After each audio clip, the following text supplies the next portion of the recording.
देह विक्रम नाशोस्ति प्रत्यवायो न विद्यते स्वल्पमप्यस्य धर्मस्य त्रायते महतो भयात्. Sri Krishna says in Bhagavad Gita that in this world, when you undertake any effort for your spiritual upliftment, it never goes waste. There are never adverse results for such an effort. When man wants to decide to become divine, there are no adverse results to such an effort. And by doing this, even if you come to know of that great truth, that great dharma, of who you truly are, the greatest of fears are destroyed. Knowing a little of that truth, not all of it, swalpam apyasya dharmasya, even if little of that dharma, that ultimate realization, if you get to know of, the greatest of the fears are alleviated. Narasimha Murthy ji was telling, I am fearless because I know the truth. If I did not know the truth, I would be fearful too. And even if you know a little bit of the truth, you become fearless. And that is the truth that I have to teach, and that is the title I was given, Sadguru, teacher of the truth. And that is what Bhagavan told me, this is what your job would be. You have to go back for more people and bring them also to the other side of the truth and make them also fearless, make them also selfless, and also a little shameless when it comes to following the truth. Sometimes we are ashamed, we are shy, we are fearful, we worry about what others would think. But let us worry about what our master would think if we do not follow the truth and if we do not follow the dharma. Let that worry drive us to do what is right. And this is what I have done. The story is a journey. Tigrit said, it's a journey.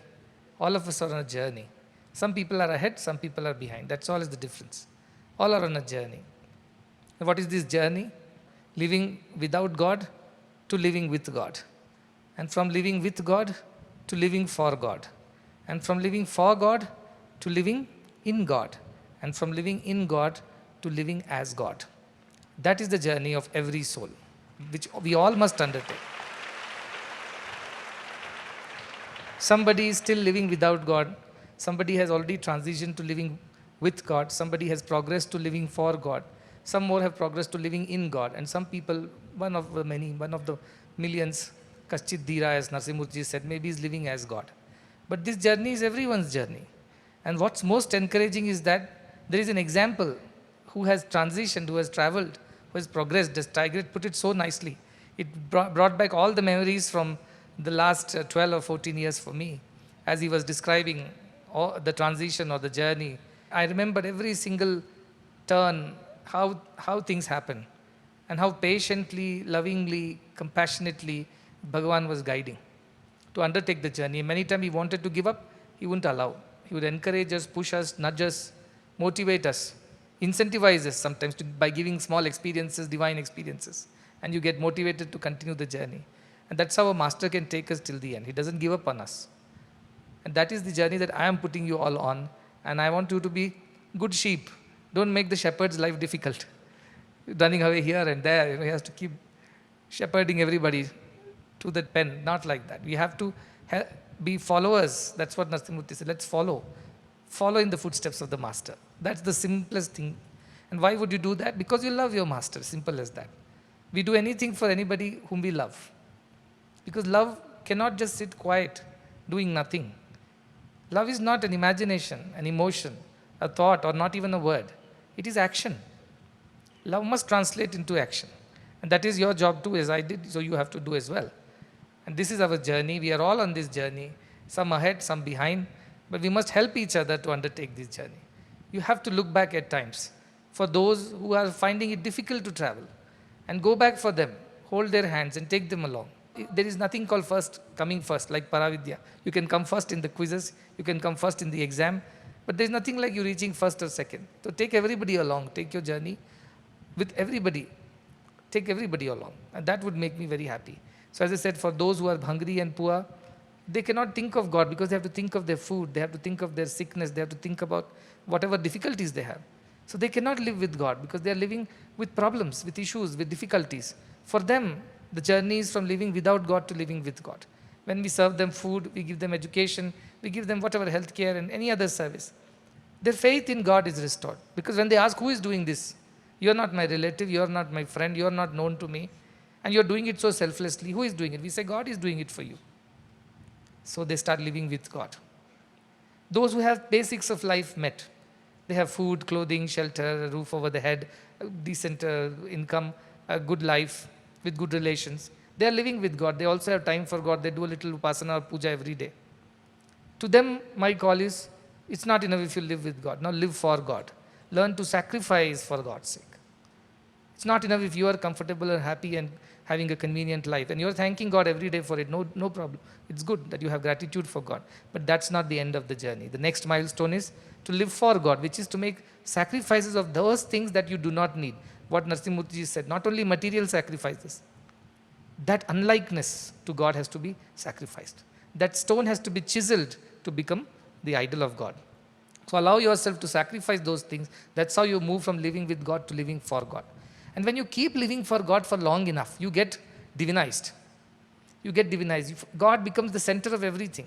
Every thought, word, action, emotion revolves around God and God alone, because you're all the time living for God. Not just on Monday or not just on a birthday or Guru Purnima, but on every single day of your life, you're living for God. Therefore, over a period, you get like magnetized or divinized and you start living in God. Now, every thought is inspired by God. Every word is spoken by God. Every action is undertaken by God, but through you as an instrument. But you are living in God nevertheless. And when you live in God for long enough, you become a living God. There is no other way. Brahma Veda, Brahmaiva Bhavati. You get to know of the truth, you become the truth. And this is the journey that we are all on. The good part is that we are on this journey. We are not out of the bus. We have somehow got ourselves into the bus. And there is a good driver who won't make accidents for you. He'll take you safely. So put your seatbelts on, relax, and contemplate on this beauty of this journey. This is the Satyam, this is Shivam, this is Sundaram. This is the journey of truth, this is the journey of goodness, this is the journey of beauty. And this is the journey we are all on. So first thing, as Narasimhamurti said, everybody, every stream of, or every aspect of this mission, whether students, devotees, followers, or any place of this mission, Premamritam or here or there, they all have to congratulate themselves that you're on a journey so beautiful as this. And when Tiger wishes you all the best for this journey, he means it. It's a journey full of love, full of compassion, full of kindness. It's a journey from heart to heart. And we are all a part of this journey. That is the most beautiful thing. And my best part of celebrating birthday is throwing chocolates. Because that is when I experience love. And those chocolates are just bite-sized love from my side. When kids are grabbing chocolates and asking from each other also, did you get enough? Can I have some? Because this is not chocolate. If it was chocolate, only kids should have behaved that way. It's more than chocolates. It's love. And everybody is greedy for love. Everybody wants love. Whether you're old or young or educated or illiterate, doesn't matter. Everybody wants love. So they were just trying to seek love. And this is all the seeking in life is all about. We all want love. We may say we want money, but no, we really want love. We may say we want some authority, but truly we only want love. We may ask for anything material, but at the bottom of it all, it's only love that we want. That's why Tiger reminded us. Let's talk about love. Let's remind ourselves of love. And this journey is full of love. Because the more you get closer to the target or destination, more loving you become, more serving you become, more compassionate, more selfless, more fearless. All these values start manifesting in you. And my journey is no different. I took my own time to swallow this bigger than what I could chew kind of a bite, Sadguru. Not easy. Because it is a responsibility. It's a responsibility. You're a teacher, it's your responsibility to teach and ensure that even the single last child of the class also understands what you're teaching. Then only you're a good teacher. Not enough if a few pass and get merit marks and the others are failing in the subject. For me, everybody must pass. Everybody must progress. And I have to wait for the last one also to understand and learn and grow. And therefore, Sadguru or title of a Sadguru is not an easy one. It's a difficult one. Could have been anything else. But then, when command comes from the master, nobody says no. We must accept because he knows what is best for us. And when he decides, there are no arguments, no debates. Simply we say yes. And that is how it has come this far. Birthdays, no birthdays, these are all, as I said, these are all dates and events. But the truth of all truths is that this emotion of love and kindness is timelessness. Every moment you can be this way. Today I feel it more because your love is coming back to me in bigger intensity. That's why dates are important, because we are focused. All our love is concentrated. So I feel that. In this hall, at this point of time, no one is thinking about anything other than me. That is why there is so much of intensity. When we get back to our day-to-day things, then our intensity of love diminishes. It gets scattered. It gets diverted. And that's when I don't feel the love. And I feel hungry. I feel not fully satisfied.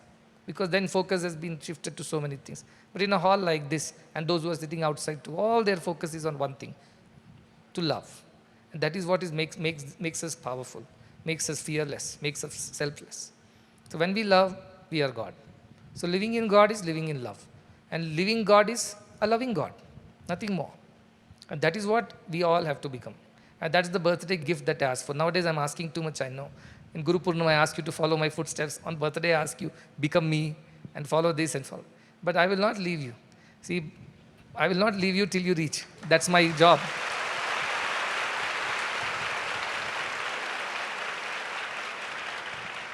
Bhagavan used to say, Sanmargamunu veedi charinche varula cheypatti kapadute deeksha naku.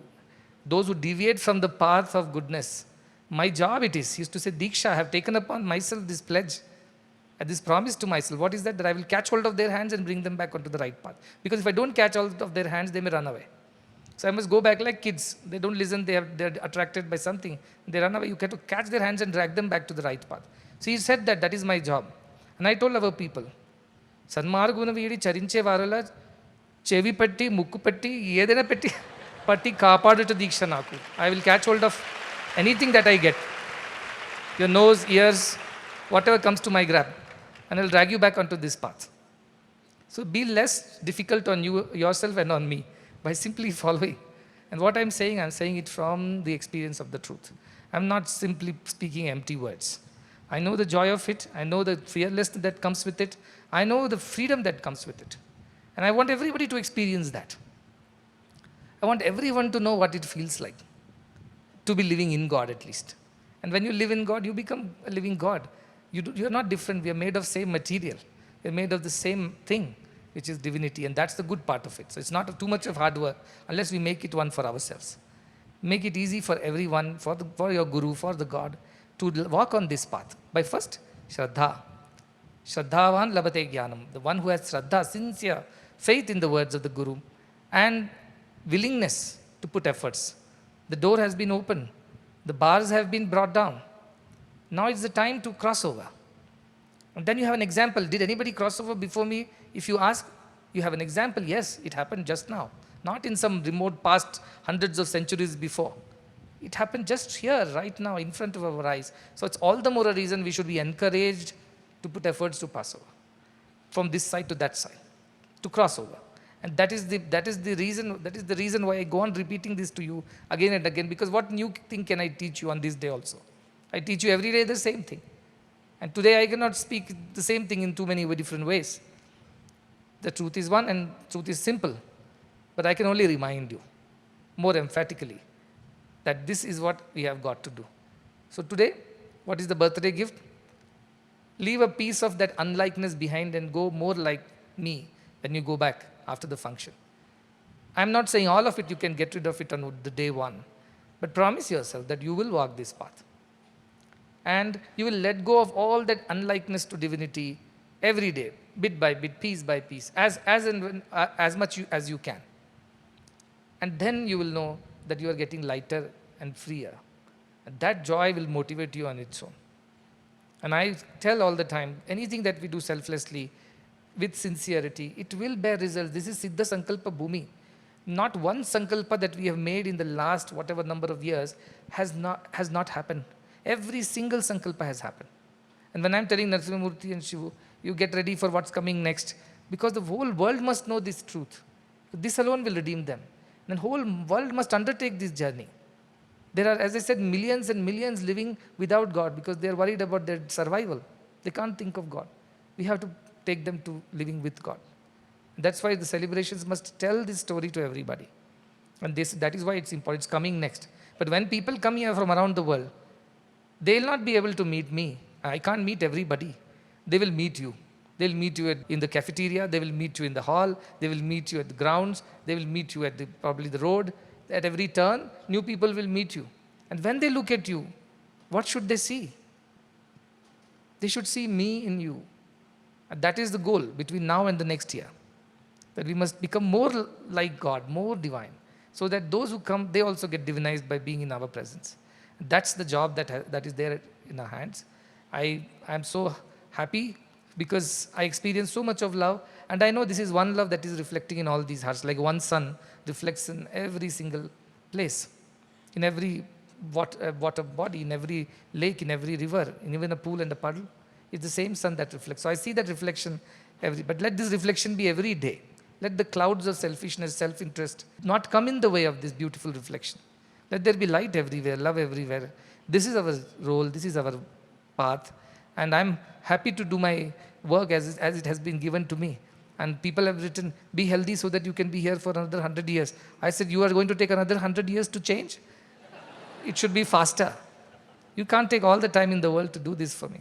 You become like me so that you are then given the task of transforming more people. It should grow like this. It can't be a linear equation. You could go, I do to you, you do to one more. No, each has to take so many people along. And I said, find your place where you put up your chart of journey, where you are living with God, living for God, living in God, living God, which stage of the journey you are in. And now you know what you need to do to go to the next stage. So those are the things that I want really everybody to pay attention to. And what more can I say? It is just a divine blessing, but coupled with some human effort too, which has brought us all this far. Yes, there has been a prapti, there has been purva janma karpunya, there has been blessings of the elders, and maybe our own prayers. But beyond that, there has been divine grace that has brought us all together at this point of time over here. That is what he meant by saying, by invitation only. You have come here because each one of you has prayed, if not today, maybe a couple of years before, maybe in previous life, to realize God. You have prayed for it. So everything else is just an apparatus, a machine. But the achievement that has to happen through this mission, which I call it as a machine, is to realize divinity. And divinity is simply selflessness, pure love, pure selflessness. There is not an iota, not a bit of contamination of selfishness in it. That is what is divinity. So we can live like this, and this is what I want everyone to do. While you eat your chocolates, enjoy your cake, and talk to each other whether Swami looked at me or did not look at me, I got namaskar or did not get namaskar. All these discussions later. First go back and sit and see, where is my journey? Which milestone am I stuck at? With God, or rather without God, with God, for God, in God, as God. Where am I in my journey? And how many miles I must cover? Remind yourself and continue your journey. Be in the company of good people, devoted people, people of selflessness and sacrifice. You will get motivated. Your journey will become easier for you. And above all, I am there. I am there. Anybody who sincerely seeks my guidance on this spiritual path for their self-emancipation, believe you me, somehow or the other, I will find a way to reach out to them and respond. They will never be denied response, because they are sincere about their growth, their evolution. And this is all I want. Projects or no project, these are all secondary. These are all secondary. These are required to make you transition, to make you grow, make you journey. But without that, also this can happen if we are very, very sincere. But for most of us, there has to be a physical mechanism, a process, so that we can undertake this journey. So all these projects and other things, it has only limited use. But most important thing is, let us not forget the reason why we are here, the philosophy of why we are. And that is what I want to produce, Brahmagyanis, Jivan Muktas. That is our mission's motto. That is our goal. When we say Atmano Mokshartam, that's what it means. And Jagat Hitaya. Jagat Hitaya is a consequence of Atmano Mokshartam. If you redeem yourself, you become divine. Jagat Hitaya will happen on its own. People will benefit from your presence. In fact, once when I asked Bhagavan long back, it was 2014 or something, that what is the best service I can do for you? He said, realize yourself. If once you realize yourself, you will be able to redeem so many more people. The best service you can do, like the sun when it rises, the whole creation goes about doing what it needs to do. Sun does not go and participate in everything, but the whole world goes around, everything, all the creation benefits from it. Like that, if one person also rises as a spiritual sun in the spiritual skies, he will give light, he will give wisdom, he will give direction and guidance and courage to all the creation. Become like that. Now imagine if so many spiritual suns rise at the same time in the spiritual skies. There can't be darkness at all in the whole universe. Now why just this one? And the whole universe, there are beings, there are other entities also. They're waiting for such Jivan Muktas. What does God want? Tell me. God only wants goodness. And when you spread goodness, gods are with you. There's no doubt about it. And therefore I have no fear. Because I know all the creation is with me. The whole universe is with me. And nobody can stop good work, because that is what God wants. And anybody who does good, God is by his side, her side. And that is the process. We have to continue doing this journey. And I'm so grateful to all the people who are part of this journey, who made my journey happen by supporting me. Be it like Amma's name, Narasimhji also said, definitely that sacrifice, the courage, devotion that we have learned from our own parents, especially I've learned from Amma, is unparalleled. Despite whatever challenges were there, there was not a single day in our house when the lamp was not lit in front of God. Despite whatever health challenges, financial challenges, any other challenges, not a single day when a lamp was not lit in front of God, to thank God for all the protection and care. And this we have learnt. This is what mothers can do, spiritual mothers can do, who are spiritual fathers can do, spiritual brothers and sisters can do for each other. So if you take to this spiritual path, all God's power, as this universe conspires to help you. And this is the example that we have. My birthday is being celebrated because I have become an example.